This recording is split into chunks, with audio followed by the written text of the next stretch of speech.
This lesson is about standard deviation and giving us another measure of spread in addition to range and interquartile range. So let's just consider we've got two salesmen, okay, salesman A and salesman B, okay, and we monitor how their sales go. They're door-to-door vacuum salesmen. We see how they go over 7 weeks, okay, not necessarily in order. So salesman A is sort of all over the place. Sometimes he's making heaps of sales, other times making no sales, whereas salesman B is just bang on consistent every week. Hey, which salesman would you prefer to have in your business? So we need some sort of statistical measure to say which one we want. So I'll start by calculating the mean and median sales for each salesman, okay, just so that we can compare the two. So we'll find what the mean and the median is for both of these guys. Okay, so pause this video now and do that. So to save time, I'll put salesman A in my calculator. Mean score of 500 and median of 500. I'll put these both in. For salesman B, we should be able to see if I add all these up and divide by however many there are, I'll still have a mean of 500, and the median, make my way into the middle, there he is, 500 as well. Okay, so if we were just to present the person's average sales, this is all we would see. Okay, salesman A, salesman B, they're pretty much the same salesman. There's no way to differentiate between the two. That's where our measures of spread come in handy. Okay, so for salesman A, we should be able to calculate a range for him or her. Okay, the maximum minus the minimum. So sometimes he makes 1,000, sometimes he makes 0. There's a range of $1,000. Okay, what about the interquartile range? Okay, so there's my median. Okay, I should be able to find where Q1 and Q3 are. Okay, but I'm a calculator type of guy, so Q3 is 900, Q1 is 100. So my interquartile range will just be the difference between these two. I have 800. Okay, for salesman B, the range, we should be able to see that there's 0 range, max minus min, 500 minus 500 will be 0, and interquartile range, 500 is all over the place, the difference between them will be 0. Okay, so we're sort of making a slightly more detailed picture now.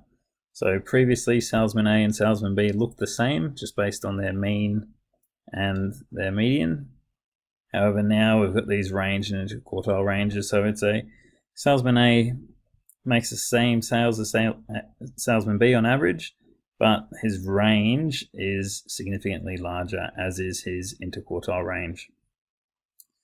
So standard deviation is another measure of spread, okay, which uses this nasty looking formula, okay, and gives us an indication of how consistent or how spread out the data is.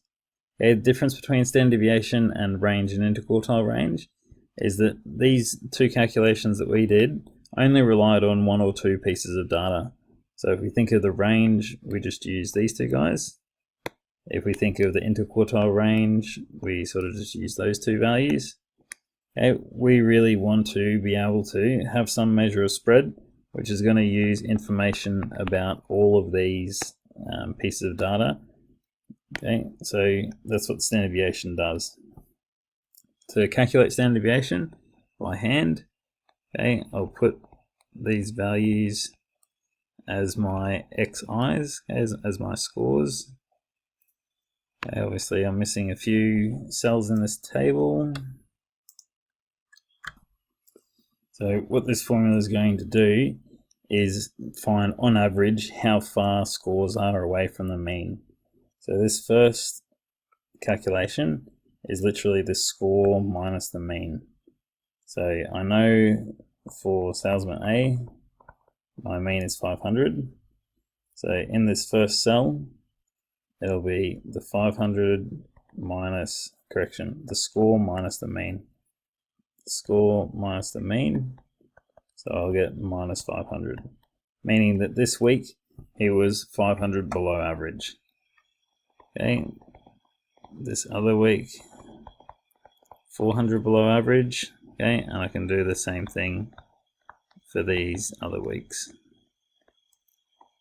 This week he was spot on average, and then these other weeks he was above average.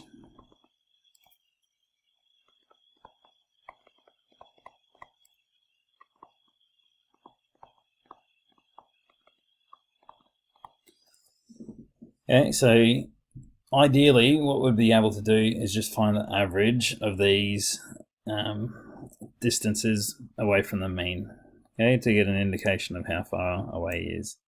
If I did that, if I went into my data and added all of these together, so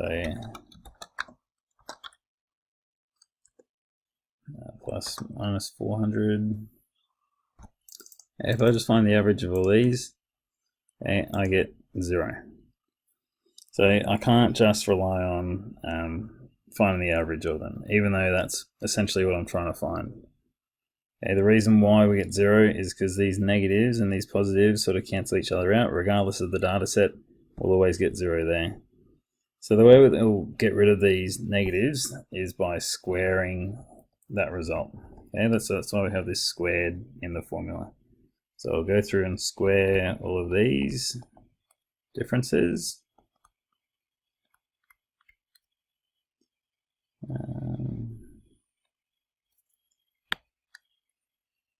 Let's go ahead and do all them.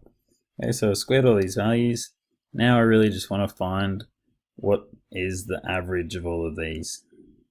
So I'll find what's the sum of that entire column.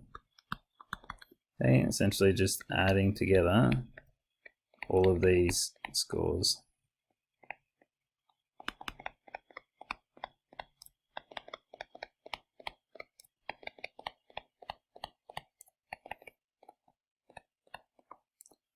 Okay, so it's a lot of effort, and you'll see why we don't do these manually very often anymore.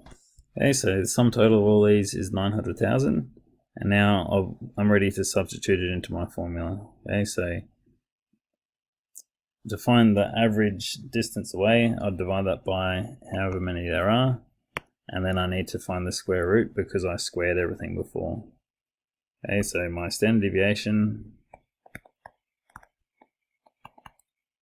will be square root of this big thing that I've just calculated divided by n. So square root of 900,000 divided by 7 scores.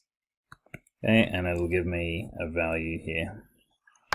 I end up with a value of 358.57. Okay, for my standard deviation, the units of this standard deviation are the same units as my data. Okay, so it's dollars. Going back onto my calculator, okay, I'll see where this is. See this x n? Okay, that's my standard deviation. Okay, so that's a measure of how spread out it is. That number gives me a way of knowing how consistent this salesman is. Okay, so what I want you to do is have a go at calculating standard deviation of salesman B. I've left you with the easy one, so give yourself 2 more columns, put 500s all over the place, and see if you can calculate standard deviation using the same idea. Have a little estimate of what you think the standard deviation will be, and we can go from there. Okay, so salesman B, okay, got lots of practice of drawing circles, had a standard deviation of $0. So once we've calculated all these statistics, now we can look a bit more objectively at these 2 salesmen and make a decision. So if I was running the business, my decision about which salesman I should keep would be that I would keep salesman B because his sales have a lower range, interquartile range, and standard deviation, which indicate that he is a more consistent salesman. And there will be less variation and risk associated with his sales. Okay, so that decision's reasonably straightforward because the mean and the median were the same for both salesmen. Okay, so in reality, that probably wouldn't be the case. In reality, we'd have salesman A and salesman B. Okay, salesman A may have a mean sale of 500, standard deviation of 100.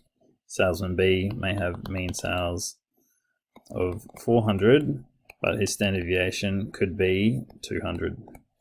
Okay, so you need to weigh up, well, on average, A is making more sales and more consistent. Okay, I need to put the data the other way around.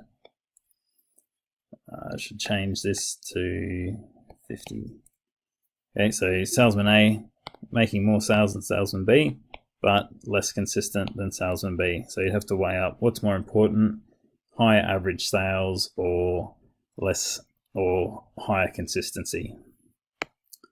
Just for the future as well, and this is probably more what we'll look in class, the mean and standard deviation combined can give us an indication of what we would expect this guy to do on average.